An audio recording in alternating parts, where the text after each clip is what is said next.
How's it going, everyone? Shifty here, and just the other day I released my full solo run of the Grandmaster Fallen Saber Nightfall.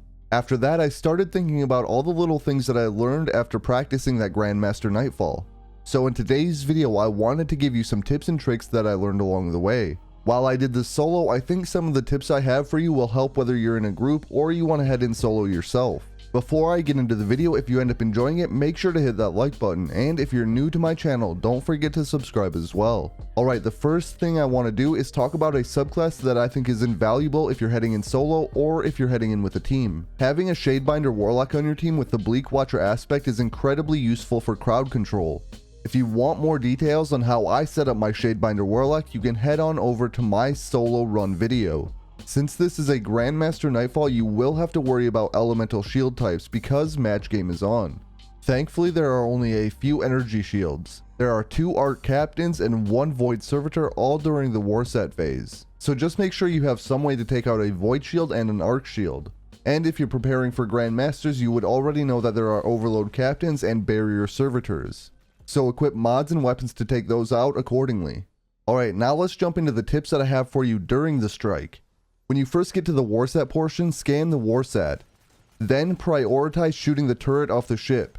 When you reach about 7% completed, I recommend hopping off and heading over to the ledge opposite of the ship. From here you can continue to take out the turret. When the turret is down, you can stay back on that ledge and take out adds, or if you are using a stasis turret or other stasis subclass, you can take out some of the enemies by freezing them. When all of the adds are cleared out, you can hop back onto the Warsat. After a little while, you will have 3 dregs appear, but I like to try to stay on until about 25%. If you're using an area control weapon like Anarchy or Witherhoard, you can place it right beneath where the ship drops the enemies at about 25%. Again, you'll want to move back to that back edge.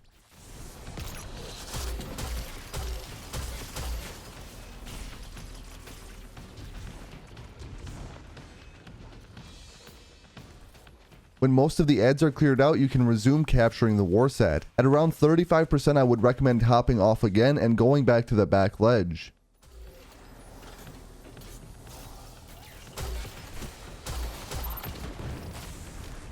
At this point, the first ship should leave the area and leave you free to take out any of the enemies remaining.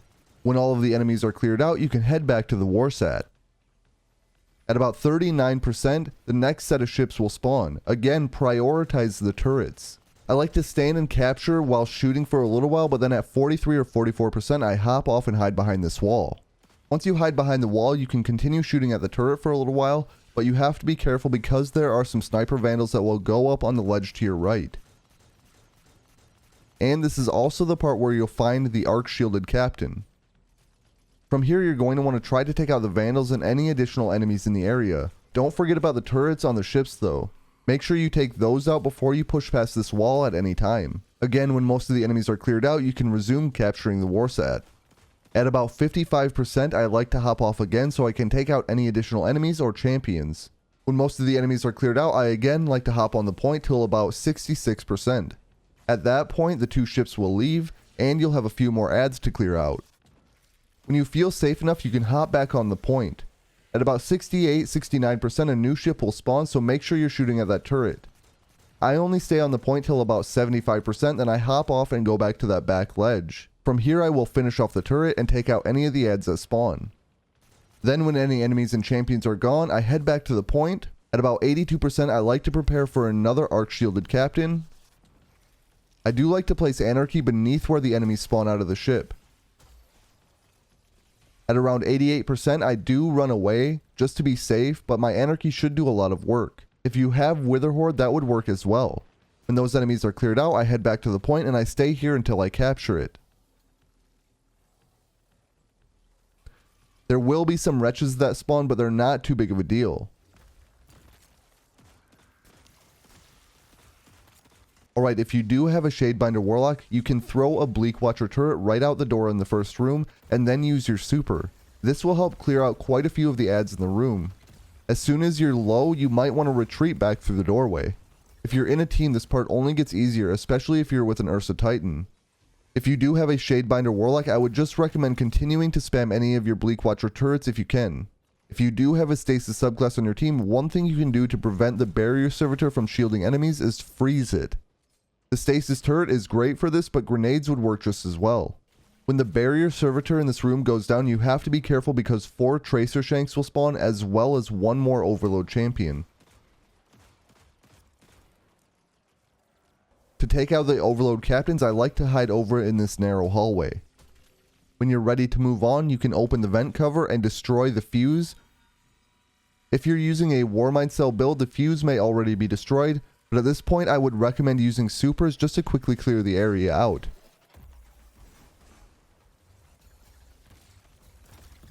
You may not have killed the tracer shanks in the back, but I would prioritize them after your super is out. Alright, in the arc charge room, I highly recommend placing Wither Horde or Anarchy right where you have to deposit the arc charge. This is especially useful if solo.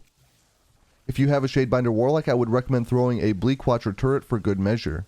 Then after you grab the arc charge, you can spam your jump button and this will allow you to move quite a bit faster than you normally would with the arc charge.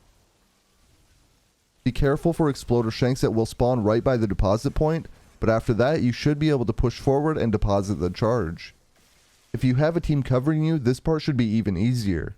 Then the next room is about having a lot of patience. You're going to spend a lot of time in the doorway or using your supers.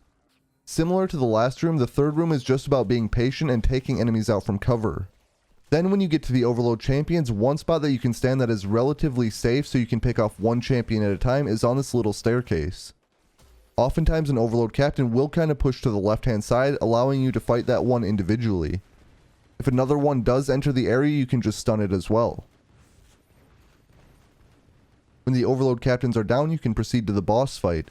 When you go down the sliding wall, I recommend jumping up because sometimes you can end up dying for basically no reason.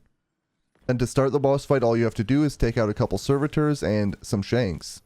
When the second servitor goes down, head off to the right side of the room and you can actually hide behind this panel and be relatively safe. The boss almost never hits you right here and you can pretty easily take out shanks from this spot. If you have something like Anarchy or Wither Horde, you can just place it on the boss and take care of the shanks in the meantime. When the boss shields for the first time, you can actually stay in that spot to take out the barrier servitor. And after the boss de-shields again, you can just stay in the spot and do what you did earlier, placing Wither Horde and Anarchy shots on the boss and taking out shanks in the meantime. When the boss reaches half health, it will shield again, and it will go to its void phase. At this point, I simply used my super to collect any ammo.